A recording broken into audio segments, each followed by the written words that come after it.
हो क्या सैलरी का बंटवारा या अभी कुछ बाकी है? ये 4,000 रुपये तुम रख लो, ये तुम्हारी पॉकेट मनी। 1 2 3 4, और ये 4,000 रुपये मैं रख देता हूँ, मेरे आने जाने में काम आ जाएंगे, और मेट्रो का किराया भाड़ा में दे दूँगा। और ये 22,000 रुपये बड़ी भाभी को दे दो, वो बड़े भैया को दे देगी। बड़ी भाभी, हाँ चिराग, 1 मिनट सुनना। आई। लो भाभी, ये 22,000 रुपये बड़े भैया को दे देना। ठीक है। चिराग, ये सब कब तक चलता रहेगा भेदभाव? कैसा भेदभाव? भैया को 22,000 रुपये और मुझे सिर्फ 4,000 रुपये। जो मैंने तुम्हें 4,000 रुपये दिए हैं वो तुम्हारी पॉकेट मनी है। तुम उससे आइसक्रीम खाओ, चाट पकौड़ी खाओ या अपने लिए शॉपिंग करो। और जो मैंने बड़े भैया को 22,000 रुपये दिए हैं उसमें वो पूरा घर चलाते हैं।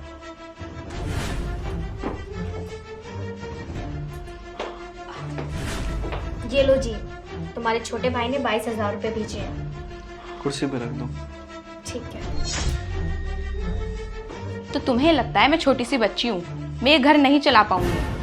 ऐसा मैंने कब कहा? तो ठीक है, अगले महीने से 22,000 रुपये मुझे दे देना, इस घर का खर्चा सारा मैं उठा लूंगी। तो अगले महीने से आप इसी महीने से घर का खर्च चला लो। वो बड़ी भाभी, जो मैंने अभी 22,000 रुपये दिए थे आप वो भैया से ला कर दे दो। जब तुम्हें वापस लेने थे वो पैसे तो तुमने दिए क्यों? भाभी, जितना आपसे बोला गया आप सिर्फ इतना करो, और अगर बड़े भैया पूछे तो बोल देना सिल्की ने पैसे मंगाए हैं। ठीक है। लाओ, तो ये 4,000 रुपये मुझे दे दो। ये लो। सुनो जी, जो भी चिराग ने 22,000 रुपये भेजे थे ना, वो वापस मंगा रहा है। ठीक है, ये रखिए, ले जाओ। ठीक है जी, ये लो।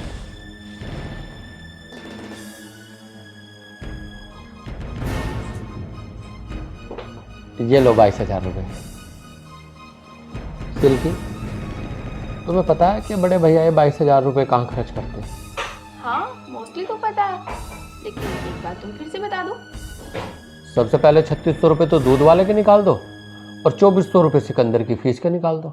कुल मिलाकर 6,000 रुपये तो ये निकाल दो। ठीक है, 1 2 3 4 5 6, ये लो। और 3,000 रुपये बिजली पानी और गैस सिलेंडर के निकाल दो। 1 2 3, और 8,000 रुपये राशन के निकाल दो, क्योंकि 8,000 रुपये का राशन आता है हर महीने।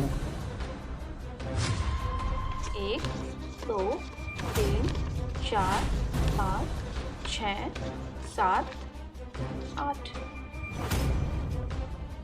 और 3,000 रुपये सिकंदर की ट्यूशन की फीस और उसके आने जाने का खर्चा और मेड के और घर की दवाइयों के निकाल दो 3,000 रुपये। 1 2 3। अब चिराग हो गया या अभी भी कुछ बाकी है? अभी कुछ बच रहा हो तो वो भी बताओ। नहीं, वैसे तो मोटा मोटा हो गया। अगर कोई घर में कोई इमरजेंसी आ जाए तो वो बचे हुए पैसे में से कर लेना। लेकिन चिराग, ये तो कुल 2,000 रुपये बचे हैं। तुम्हें क्या लगा था कि बड़े भाई साहब के पास ज़्यादा पैसे बचते हैं? पूरे महीने का खर्च घर का कम से कम 40-50 हज़ार रुपये है, और वो सारा अपनी जेब से करते हैं। क्या होगा इन 22,000 रुपये में? बड़े भाई साहब को हमसे कोई पैसा नहीं चाहिए, उन्हें सिर्फ सम्मान चाहिए। उन्हें लगना चाहिए कि तेरा भी कोई छोटा भाई है जो तुझे इतना आदर और सम्मान करता है। 22,000 रुपये सिल्की मैं उन्हें इसलिए देता हूं कि उनका सम्मान बना रहे इस घर में, उन्हें लगे कि वो घर में सबसे बड़े हैं। ये जो तुम्हारे पास 2,000 रुपये बचे, इन 2000 रुपये में वो कभी तुम्हारे लिए कपड़े ले आते हैं, कभी तुम्हारे लिए साड़ी वगैरह लेकर आते हैं, अरे मेरी जैकेट वगैरह, मेरी जीन्स वगैरह लेकर आते हैं। और हमारा बेटा जो स्कूल गया हुआ है 10, 20, 50 रुपये वो मांगता रहता है दूसरे तीसरे दिन।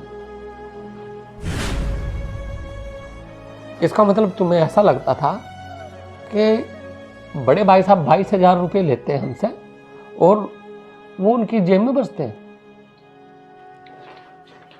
चिराग, हो गया हिसाब या अभी भी कुछ बाकी है? लो चाय पी लो, उसके बाद हिसाब किताब करते रहना। छोटी बहू, तुमने पैसे मंगवाए थे क्या? हाँ भैया, वो सिल्की ने पैसे मंगाए थे क्योंकि इन्हें लगता है कि 22,000 रुपये। अब वो ये 22,000 रुपये खर्चा चलाने के लिए कम है तो। हाँ बड़े भैया, सिल्की कह रही थी कि 22,000 रुपये बहुत कम है महीने के खर्च के लिए, और जो इसे पॉकेट मनी के 4,000 रुपये मिलते हैं ये चाहती है कि उसमें से 2,000 रुपये ये इसमें और ऐड कर दिए जाए। और भैया ये 24,000 रुपये देना चाहती है आपको महीने के लिए। ले सिल्की, तू दे अपने हाथ से। हाँ, ये लो बड़े भाई साहब, इस महीने के घर के खर्चे के लिए 24,000 रुपये। ठीक है।